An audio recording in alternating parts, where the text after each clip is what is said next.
Consider this. You have the greatest superpower of all time. Pair that with a laundry list of unknowns. What am I talking about? I'm talking about investing as a professional athlete. It's one of the weirdest conundrums out there because on one side, you have the greatest superpower. You have time on your side. But on the other side, you have a laundry list of unknowns. Heck, you don't even know where you should start. Hey everyone, I'm Jacob Turner, former Major League Baseball player and current co-founder of Moment Private Wealth. In today's video, I'm going to walk through 5 things that every professional athlete should consider when it comes to investing. I remember when I first started investing money, I didn't even know where to start. So I think that's a great first question to answer. Where should you start as a professional athlete? And I always go back to this quote from Warren Buffett. Don't risk what you have and what you need for things you don't have and things you don't need. So what do I mean by that? Let's think about this in the case of an athlete. Oftentimes we see athletes making high-flying, shiny investments, and they're risking things that they need, money for their future, for things that they don't need, 100, 1,000x return. The goal as an athlete when it comes to investing is simply this. You want to earn a really good rate of return for the longest time period possible. Remember, your greatest superpower is time. So where should we start with this? The best decisions I've ever made always start with the end in mind. So for an athlete, what I recommend doing is write down everything that you think you want in the future for your life. No, seriously, like take out a pen, take out a piece of paper and start writing it down. The more specific you can make these, the better we can develop the plan and then choose the investments off of it. Now we need to backtrack and say, if we know we want to go there in the future, what really matters when it comes to investing? Where should I start with it? And really we need to understand how much risk we need to take in order to get to what we want to be in the future. So how much risk should we take on and what should we be thinking about? If we look at this chart, this shows clearly that risk and return are directly correlated. What I mean by that is the more risk that we take, the higher our expected rate of return is.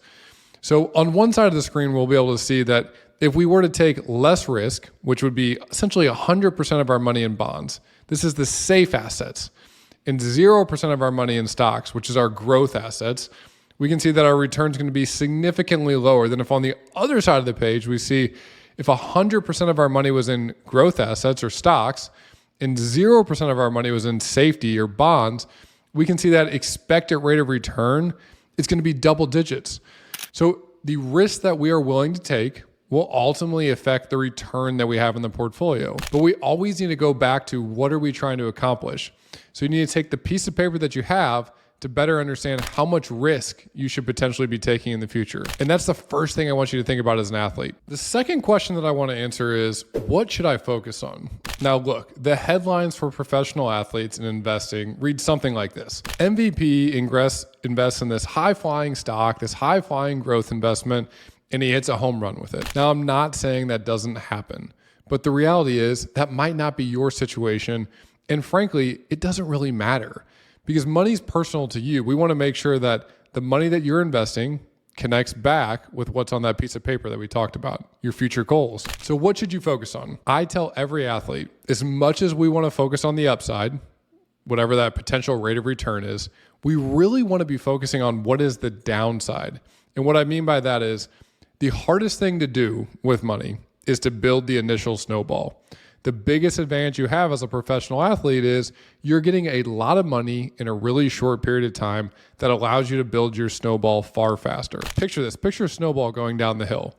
Well, the further it goes down the hill, the more snow it picks up. But if your snowball starts at 10 times what somebody else's is, by the time it gets to the bottom of the hill, it's going to be far bigger. Now, what we want to avoid is we want to avoid our snowball blowing up along the way. That's why I say we want to protect the downside. So instead of thinking about what those massive yearly returns that MVP might be earning on that crazy investment he made that worked out, I want us to be focusing on how many years can we continue to compound our investments. So let's think about this as an example. If we take 10 plus 10, that gives us 20, right?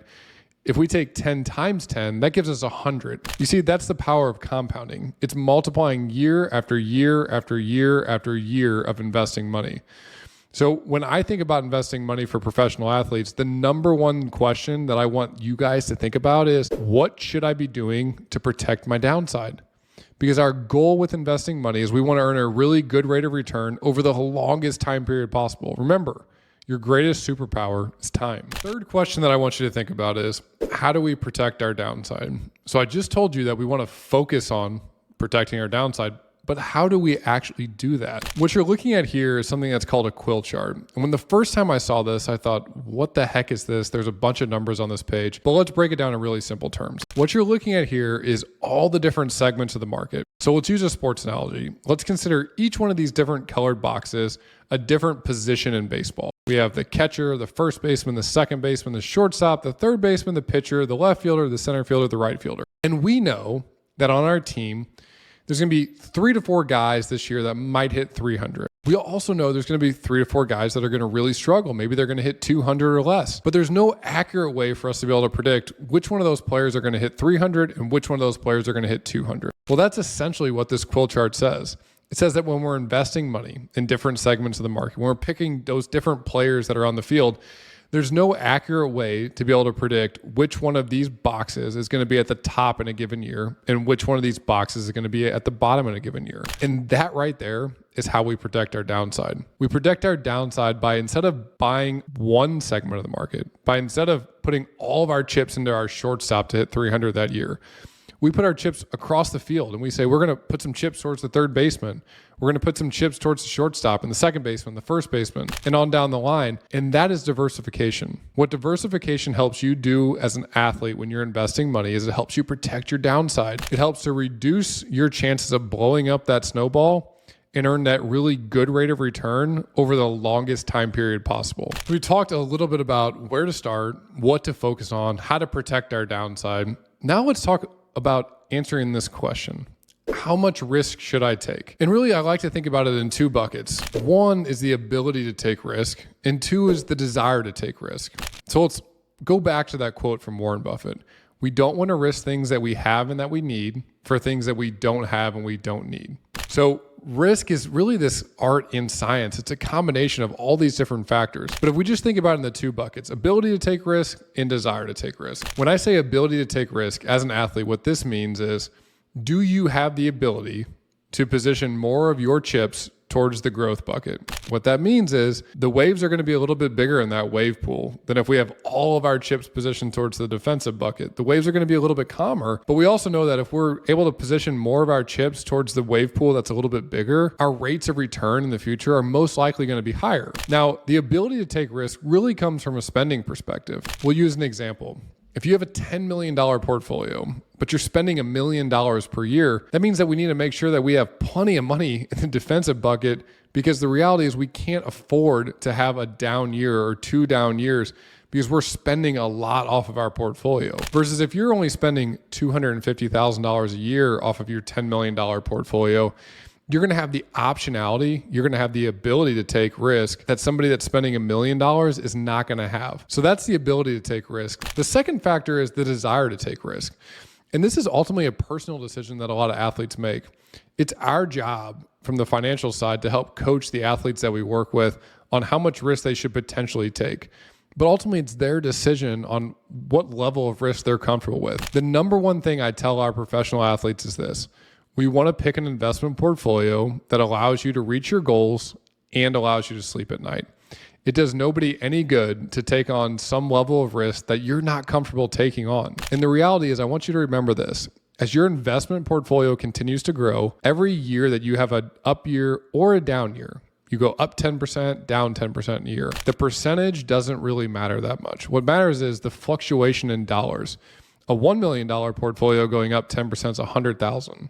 Going down 10% is $100,000. A $10 million portfolio going down 10%, well, that's $1 million. And you have to be able to sleep at night knowing that there's going to be fluctuations in the portfolio. So the goal here is, how much risk should we take? We want to combine our ability to take risk, which oftentimes reverts back to how much our nest egg is and what we're spending, with our desire to take risk. How much can we afford to risk and also still sleep at night? The fifth and final question I want you to consider is, how do you connect your investment portfolio back to your life?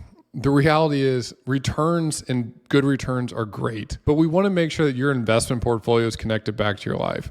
And really, it's all the 4 questions that we talked about before. It's understanding where to start. It's protecting your downside. It's understanding how much risk to take. It's understanding what your goals are in the future. And what I will tell you is, you will hear a million campfire stories in the locker room about investing. It is not my opinion to say whether those are right and wrong, but I will say this: they don't matter for you. And the reason they don't matter for you is money is personal. Your money, the decisions you make with it, the investments you make with it are personal to you. And your investment should reflect that. So when I think about investing as a professional athlete, we always want the investments to be connecting back to your life. Because I look at investments like this. They are simply fuel to reach the goals that you have in the future. Your goals are going to be different than somebody else's goals. So remember this: investments are fuel for goals. They're not campfire stories. Keep the campfire stories towards things that are happening on the field, not things that are happening off the field. Use these 5 questions when you're thinking about how to invest money as a professional athlete. I've been in your shoes. I understand how hard it is to figure out where to go, what to invest in. What I will tell you is that you have the greatest opportunity in front of you that anybody has. You have time on your side. It is the greatest single superpower that you can have when it comes to investing. Doing it right on the upfront can set you and your family up for generations. If you're interested in learning more about how we help professional athletes, you can book an intro call at moenprivatewealth.com or click on the link in my bio. If you like these sort of videos, make sure you like and subscribe, and I look forward to seeing you on future videos.